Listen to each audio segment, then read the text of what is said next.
అందరికీ praise the Lord. Bethel gospel church Sultanabad పరిచర్యల తరపున శుభాభివందనాలు. మరియు బేతేల్ గాస్పల్ చర్చ్ సంఘ బిడ్డలందరికీ ప్రత్యేకమైన వందనాలు. అందరికీ హ్యాపీ సండే. ఈరోజు దేవుని వాగ్దానం యెషయా గ్రంథం 45వ అధ్యాయం 1వ వచనం. అతని పక్షమున జనములను జయించుటకు నేను అతని కుడి చేతిని పట్టుకొని ఉన్నాను. నేను రాజుల నడికట్లను విప్పెదను, ద్వారములు అతని ఎదుట వేయబడకుండా తలుపులు తీసేదను. దేవుడు కోరేషుతో మాట్లాడుతున్నటువంటి వాగ్దానం ఈరోజు మనతో మాట్లాడుతున్నాడు. నేను జనములను జయించుటకు నేను నీ కుడి చేతిని పట్టుకొని ఉన్నాను అని ప్రభువు సెలవిస్తున్నాడు.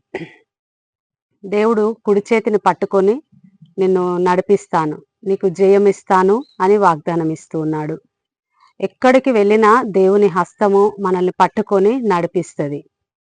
కోరేషు విషయంలో అద్భుతంగా మాట్లాడుతున్నాడు దేవుడు. నీ కుడి చేయి పట్టుకొని నీకు జయమిస్తాను, నిన్ను నడిపిస్తాను అని సెలవిస్తూ ఉన్నాడు.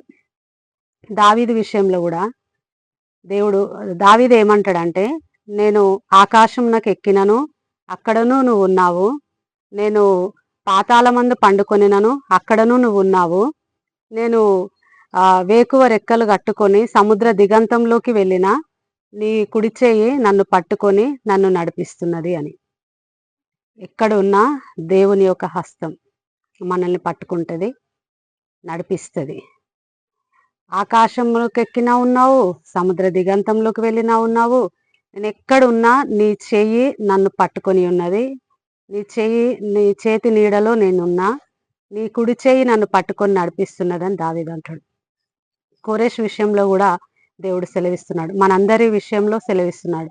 ఏ విషయంలో ఏ బాధ అవసరం లేదు, దేవుడు సెలవిస్తున్నాడు, నేను నీ కుడి చేయి పట్టుకొని జనములను జయించడానికి నిన్ను పట్టుకొని నడిపిస్తానని దేవుడు సెలవిస్తున్నాడు. అంతేకాకుండా ద్వారములు నీ ఎదుట ఏ ద్వారం కూడా మూయబడకుండా తెరవబడునని దేవుడు సెలవిస్తున్నాడు. ఈ వాగ్దానం మనందరి జీవితంలో దేవుడు నెరవేర్చునుగాక. ఆమెన్. God bless you.